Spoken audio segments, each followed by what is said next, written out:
steadfast, and the apostles decreed and fellowship in the breaking of the bread and in prayer. Then fear came upon the souls, and many wonders and signs were done through the apostles.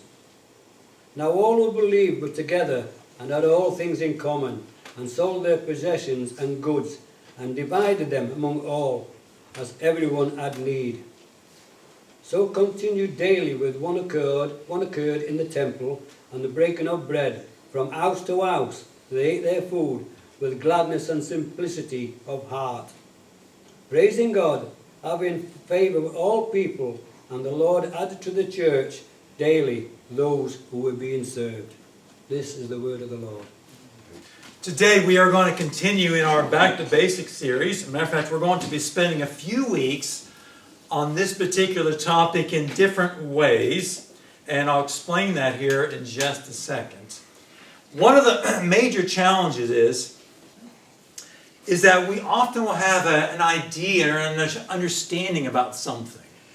And if it's wrong or a sort of skewed way of how something really is, to replace it, to change it, is really, really tough.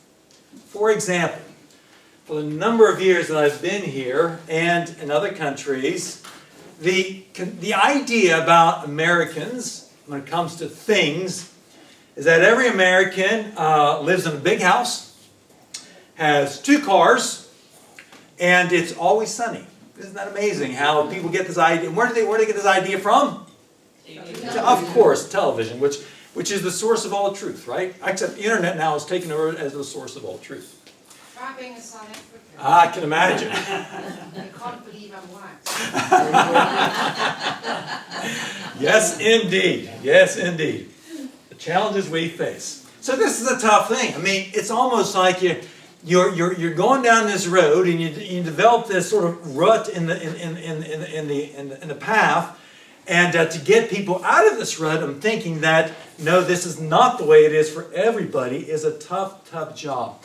And this idea about what church is and what church isn't is in that same sort of category. Now, I know for some of you, we have for a fair number of years looked at 5 different areas of the life of a church. Many years ago, I came across this book called The Purpose-Driven Church. This book became sort of a worldwide phenomenon, and the idea is, as the bloke wrote it, he said he did this major research project, visited hundreds of churches, and I can believe it in my sort of short, my sort of relatively short time of experience, not doing what he did, but going around and seeing different churches in different sort of scenarios. And churches tend to emphasize one particular area of church life over the others. And quite often it depends on where the particular passion or the interests or the skills lie in the leadership. Often the pastor or maybe the elders, these sorts of things. And the other parts of the church that are equally as important tend to be second or third or fourth or even non-existent. So what we need to do, we're going to sort of bring these back. We have spoken on these, some years in the past, but it's been a long time, and since we have sort of a newish group that most of you would not have heard this, I think it's important to revisit this, especially as we're thinking about this thing of back to basics. So today we're going to be sort of doing an introduction on what is church. Hopefully we will kind of stick in there what isn't church as well. But over these next few weeks, we're going to be looking at 5 different areas, that of worship, discipleship, ministry, fellowship, and evangelism. 5 different areas that we must try and keep in balance as we move forward as a church to be healthy. And that's what we want to do. We want to be a healthy church. So today on this Acts chapter 2 passage, we're going to be taking a look at this. and sort of an overarching view. And then we're going to sort of revisit it in these next weeks, and then obviously do a lot of filling in the blank as we move forward, looking at the different aspects of what church is. It would be interesting, and we've done it in the past, to be able to go around and ask everyone, what do you think church is? Almost for sure, you would mention the thing that is most important to you, that you would see as the top-notch thing. And I would do the same thing, because we each have different likes, different dislikes, different skills, different abilities, and things that we may not like. But there again, the problem is, the tendency would be to de-emphasize those things that we may not fancy as much and emphasize the things that we feel comfortable with. But there again, if we think about our body, if we look at a buffet like that, we say, ooh, I like the bread rolls, I like the puddings, don't really care for the veg, bit of meat is okay. And if you have that kind of a physical diet, what's eventually going to happen? You're going to get, that's a heart attack on the plate, isn't it? So just like we need to be careful about having a good physical diet as a church, we need to look at that in much the same way. Let's take a look at this. Let's think about this and ask ourselves the question, what is church? Let's think about a bit of background first. A bit of background. As Chris read this, we need to realize that this text that Chris read was an event. It expressed something that this early church did. Now, a lot of people will look at that, at what they had done, as a commandment for all churches at all times. But that's not the case. I do believe what it is giving us is some principles that we need to learn from, and then later we're going to develop this as we get into these 5 areas of church life. Now, if you looked at it, what did they do? They sold all of their stuff. They brought it together, put all the money in a common pot, and they lived very much like a communal kind of setup. Is that wrong? Nothing wrong with it, if that's what they chose to do. Is it commanded for us? No. Okay? Certainly, as we look at the rest of the New Testament, we see certainly a generous amount of giving, but we don't see this as a commandment. So we need to really, as we start, understand that I'm not going to stand up here and say to whoever would own a house, okay, you need to sell your house, bring in the dosh, sit up in front, and then we're going to be sort of a shared lifestyle. I would never ever do that, because it is not a command as we see written in the Bible. We need to also understand that these folks who were in this early church, they had no previous church experience. They did not know what this thing called church was all about. Therefore, they had no assumptions.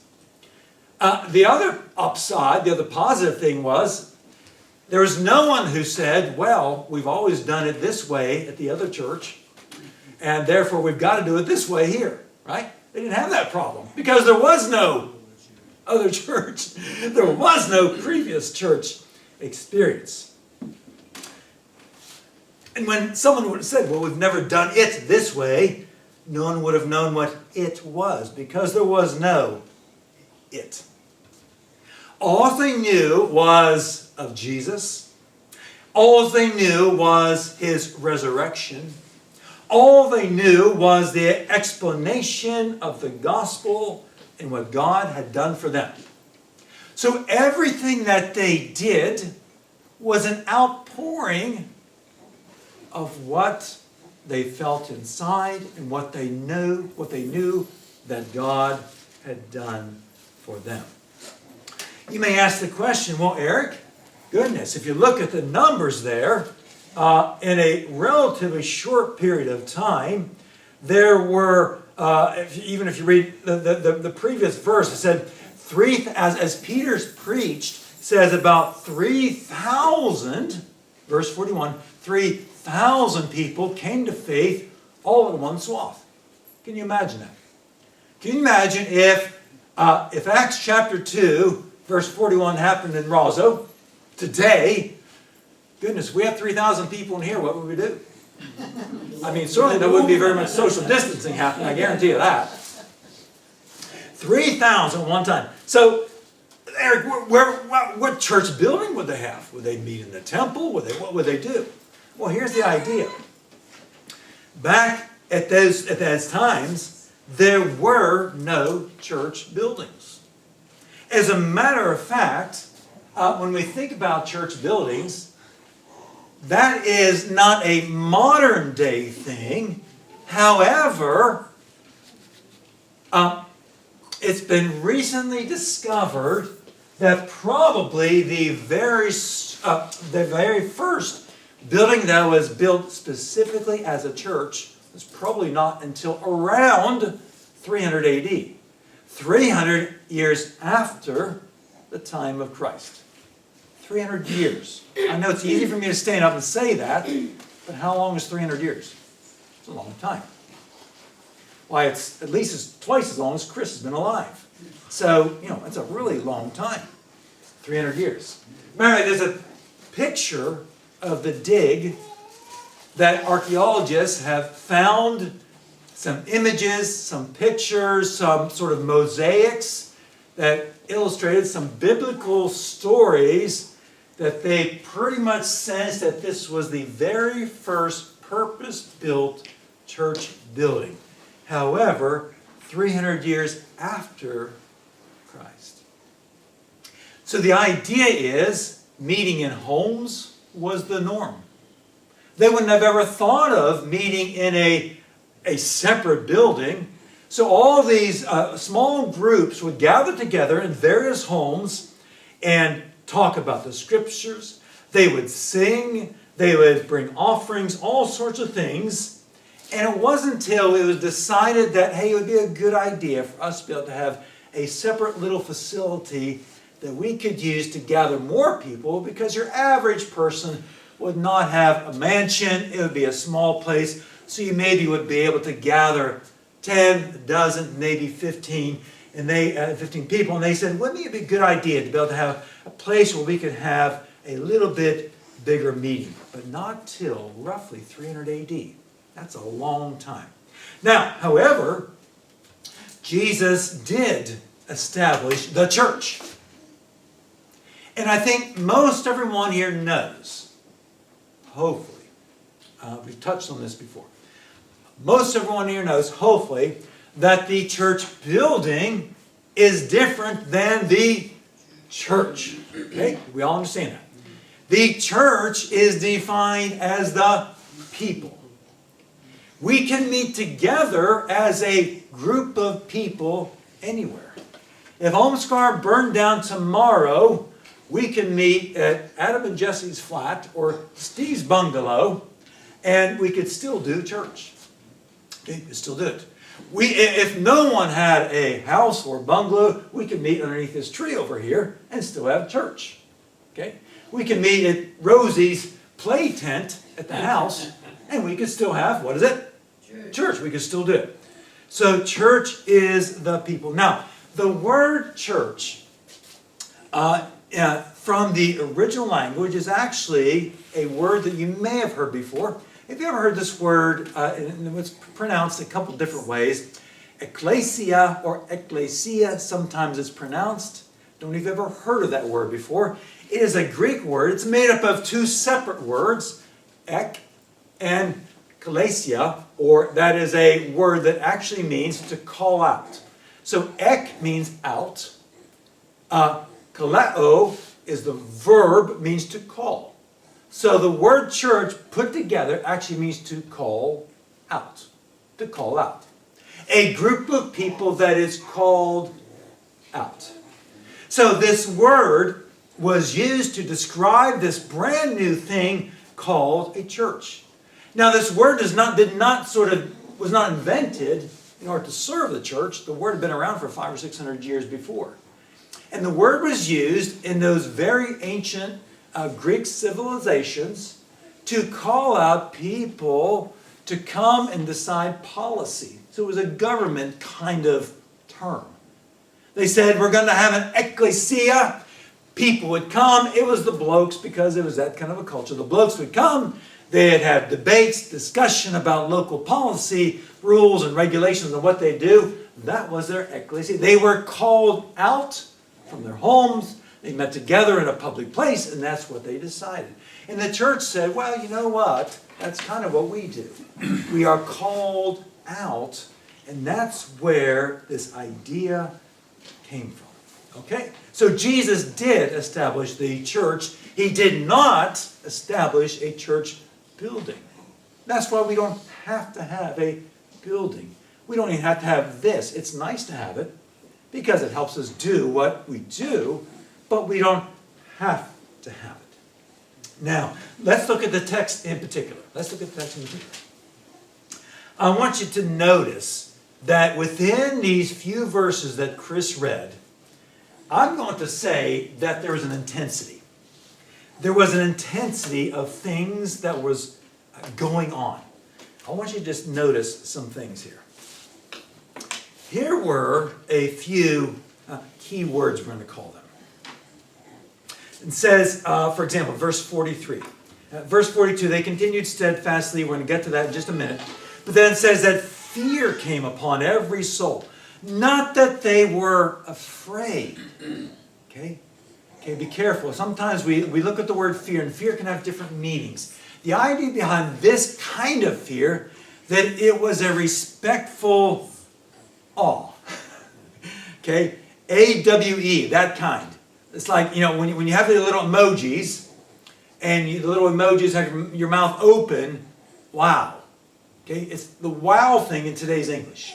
They were wowed by what was going on. So it says that they fear came upon every soul. Why? Because of all the amazing things, the miraculous things that were happening. So there was a key word. There's a fear. Then the number of times that the word all, or everything, or everyone, or every day, that we see all throughout the entire passage, there was an intensity of what was going on at that time. And you could say, Eric, well, what was the point? Why were they so intense about this thing? Well, I was thinking about it. I think there's 2 or 3 reasons for that. Number one, this group of people was a group of people that were beaten down by a corrupt government. Now, does the words government and corrupt ever come up in the same sentence these days? Oh, yeah. Okay? As a matter of fact, I don't think it's never, ever not come up. I go to my friends in Ukraine, and they talk about this, and they talk about that, and anytime the words government comes up, I mean, straight away, we can't join the EU yet because we're trying to work through the corruption in government. When we were in Croatia, the things that were happening, that the government, this was just after the war there, and the government was selling off all the assets, and that's why the country became so poor so quickly. The government was selling off all the assets, so it was a very small group of people who became very rich very quickly at the expense of 95% of the country's population. And when we were there for the 1.5 to 2 years we were there, there would be people who would be working month after month hoping for a paycheck. Living off of what they could, off of their credit card or off of credit with shops.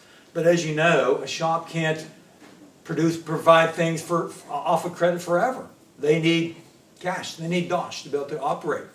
And the whole problem was corruption in the government. That's the same issue with today in Ukraine, corruption in the government. And God knows that right now we got some issues all around the world, even in our great Western world, about corruption in government. So here was a group of people beaten down by this Roman government, thinking in their minds, there's got to be something better. And if you remember, as we were going through Mark, and the number of times that we came to a passage, as Jesus was maybe, he was doing the miracle of the food, and he's giving these sermons, that we saw indications that people were thinking in their minds, aha, this is the one that's going to overthrow the Roman government so that we can finally have our place back in history. Now, that's not the reason Jesus came the first time. There is a time that Jesus is going to come, and he's going to come as a conqueror, not as a suffering servant. But here's a people, they were beaten down by this corrupt government. They were thinking there's got to be something better out there. And lo and behold, Jesus comes, he speaks a message, and yes, there's all kinds of different responses. He ended up dying on a cross. Thankfully, 3 days later, he rose again, just as Scriptures said. So there was that of the corrupt government. Also, sadly, it was a people beaten down by the Jewish religious system. And you say, Eric, well, I thought they were people of faith and trying to help people and all this sort of thing. Well, you would think that. You would hope that. But the reality is, anytime anything becomes a big machine, and that's the way it became, then there's opportunity for corruption. Because when there's a big machine, there comes with it money. Money is power. People want power, people want money, and that is what developed. Not with everybody, but within the system. And people were saying that we cannot live by the system that we're asked to live on. We're having rules and laws applied to us that were never intended by God. So they were saying, goodness, we're beaten down by corrupt government. We're beaten down by the religion that we love so much. Is there anything out there that's going to help us? Is there an answer out there? Because government wasn't the answer. Religion wasn't the answer. And then came Jesus. Jesus came with a message of freedom, with a message of forgiveness. And as it's almost like Jesus was taking all these bits of the jigsaw and started putting them together, and people saw that, yes, it made sense. And they were coming to faith when they heard of the resurrection. And as Peter stood and preached, they said, this is what we want. They saw what God had done. And they said, you know what? This is what we need in our lives. And so this new thing called church, as Jesus pronounced this thing of freedom, this thing of salvation, this thing of forgiveness of sins, people, it's almost like they couldn't get enough of it. That they were energized, that the Holy Spirit came in and did His work. And so this thing of church, this thing called church, was almost like a natural outpouring of incredible praise to God and gratitude for what He's done. Now, I'm in and by the way, if you've never done this, I'd really encourage you to do this. This has probably been one of these life-changing things that I've done.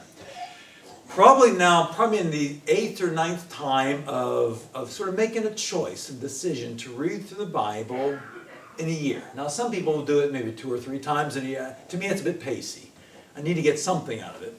But reading through the Bible in a year has probably taught me more, has made me grow more than probably any other one thing. So I just now gotten past the point of the tabernacle being built, and you remember this is past Charlton Heston and 10 Commandments and all this sort of things. They're out there in the wilderness and all the mountain, all that sort of thing. Now's the time for the temple to be built. And so Moses makes this pronouncement, okay, for all who want to help out, bring your gold, bring your silver, bring your this, that, and the other. We're going to have a massive time of offering to be able to gather materials to build the tabernacle, the precursor to the temple later on. So people said, fantastic. They started gathering bits and bringing them in and bringing them into the common place, and it happened day after day. And then there was a particular chap who was set as the sort of chief architect and chief builder. And he started putting all these things together, and making these things and building these things and crafting all these golden vessels and all this sort of stuff. And after a while, you know what he said? He said, wait a minute. We need to have the people to stop bringing stuff. He said, we have plenty and even too much. They got to stop. It's getting too much to handle.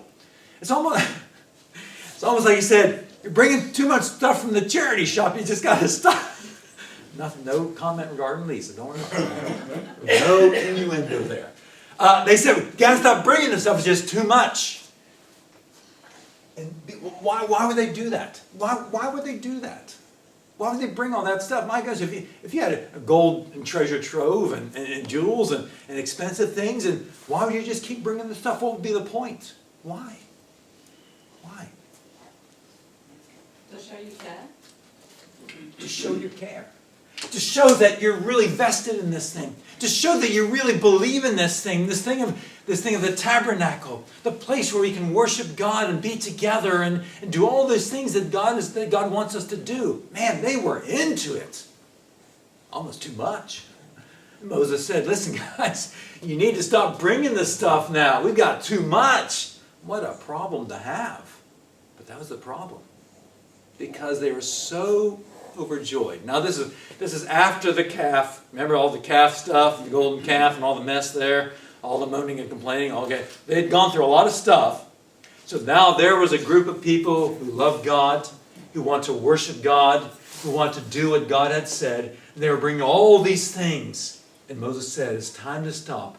Because there was an outpouring of their praise, an outpouring of their gratitude for the deliverance from Egypt, for all that God had done. The same idea of what was happening here. Here was a group of people beat down by a corrupt government, beaten down by a religious system that had taken things too far, and they heard about Jesus. They heard the message that Peter was preaching, and they said, wow. And they said, this is amazing. Now our problem is, and this happens. The issue is that we get used to things.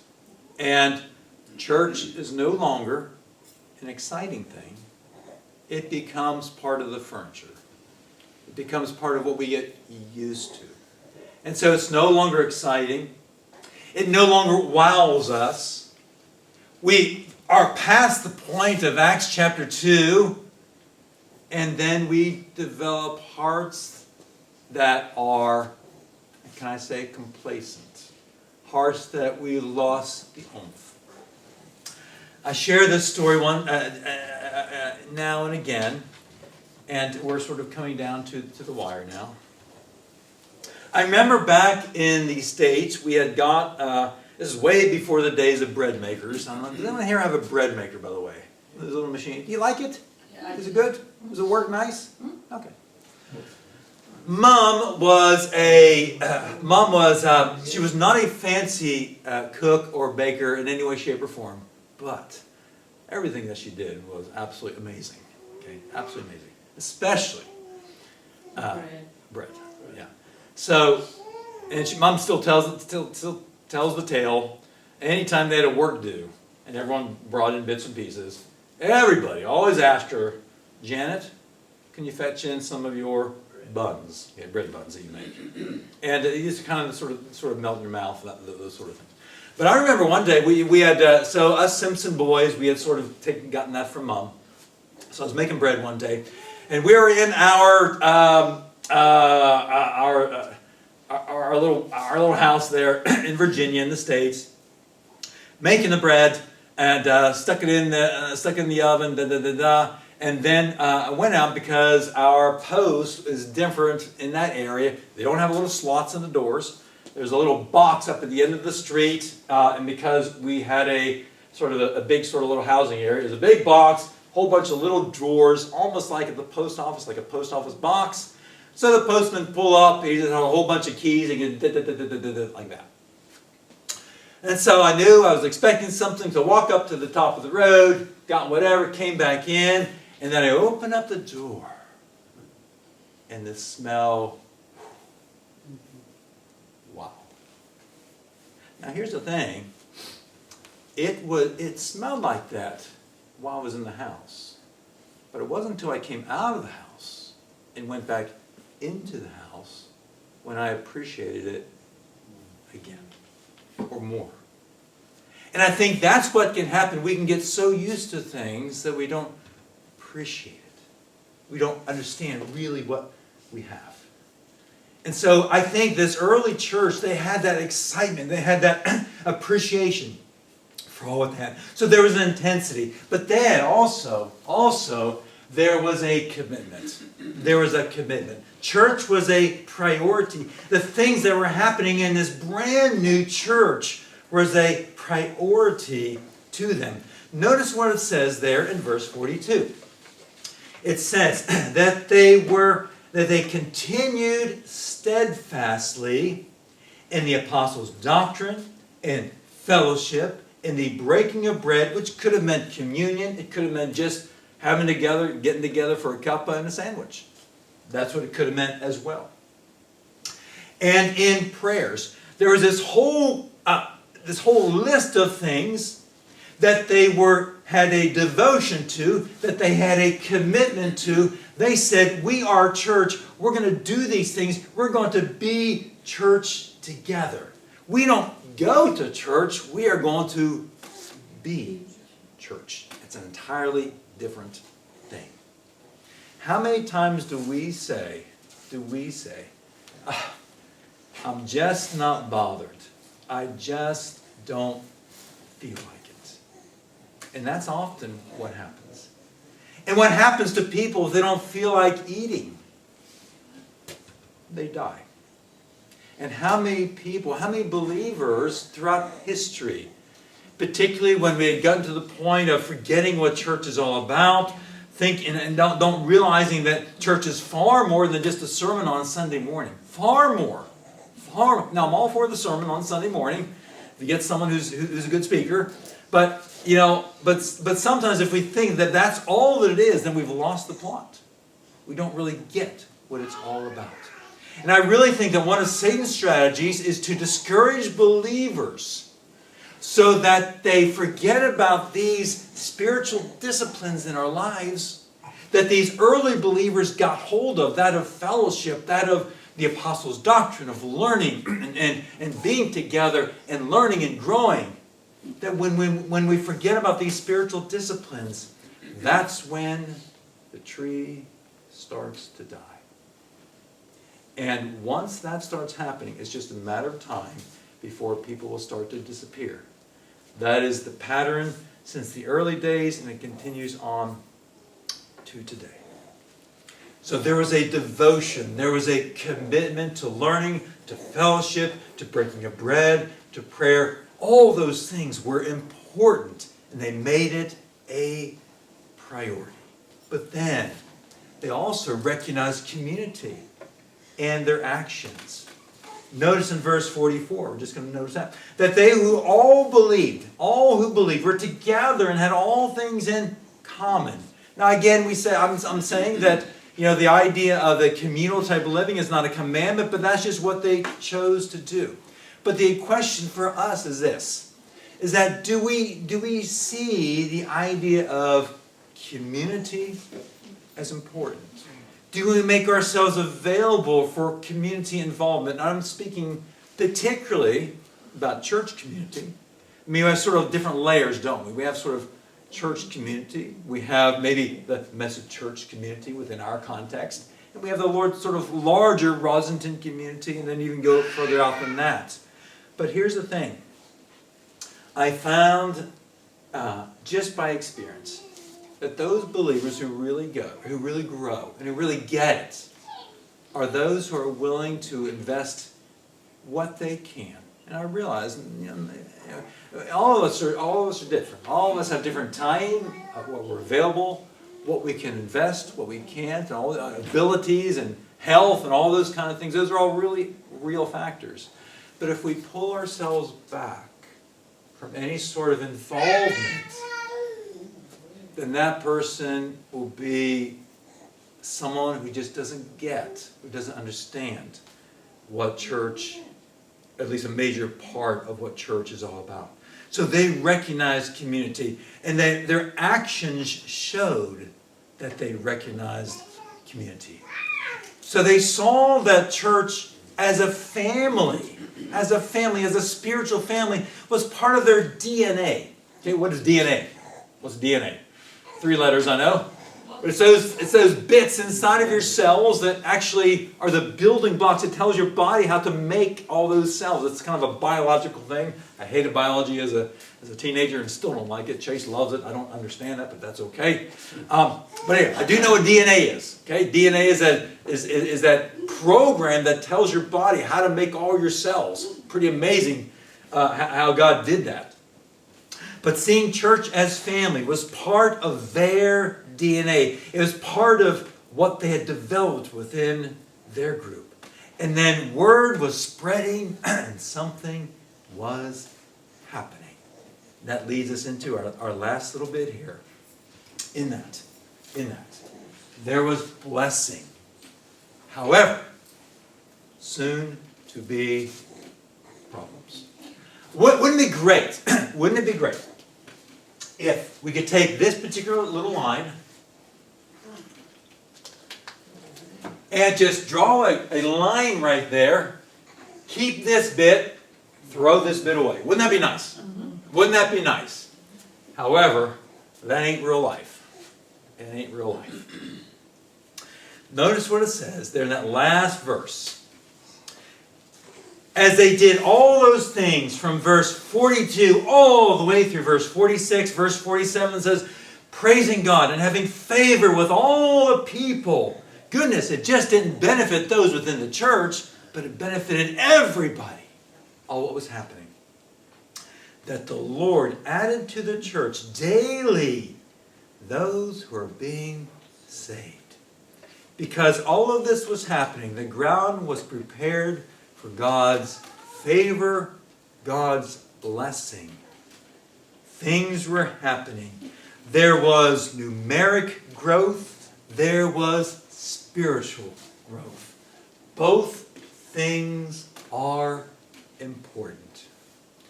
However, and this is however capitalized with big warning emojis all around it. However, problems were just around the corner. Eric, why do there have to be problems? That doesn't seem quite right. That doesn't seem quite fair. Why can't Joyce be at her place gathering up this little group for the little study group on a Wednesday without people saying things? Why don't we just have great things happening with no problems? It's unfortunate. It's just the way it is. It's because of the sin nature of the world. It's because of how things are and we as people. And if you're to look and continue on in your study in Acts chapter 2 and into Acts chapter 3, it isn't long before there's some moaning and groaning start to happen. And then they have to deal with issue after problem after issue as you go on through. Then as you read the rest into the New Testament, you'll see all kinds of things, all kinds of problems that Paul has to deal with. However, that's just part and parcel of watching God work and working through those problems. So one of the questions is, do we want God's favor and God's blessing on our church? Do we want it? I remember some years ago we were talking about sort of the path of the church and what we want to do, and one of the questions we had to decide. It's a real question, by the way. Do we want God's? Do we want to have additional people come? Because with additional people comes additional problems, baggage. Okay? All of us have baggage, whether you realize it or not. We all do. We all do.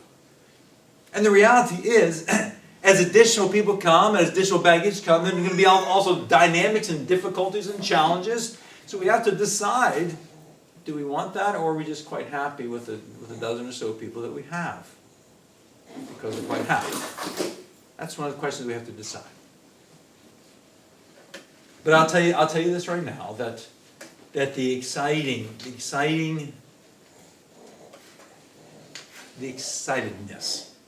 the excitement happens as God works. And as we live out verses 42 through 46 and watch God do stuff and lean on the Lord, yes, there'll be problems, as there has been. And if God blesses, there will continue to be issues and continue to be problems. Doesn't mean that that's bad, it just happens. And you just work through stuff as they come. And that's the challenge. That's the challenge. And that's what we'll have to decide. But as we begin to look at this thing of what is church, my hope and my prayer is that we will take a look at our church and ask ourselves, do we reflect? Do we show within our church what was happening there within that early church? Not that we have to copy them letter for letter, but are we going to copy the principles? Do we see the principles that's illustrated there? And do we do that? And are we balanced in what we do?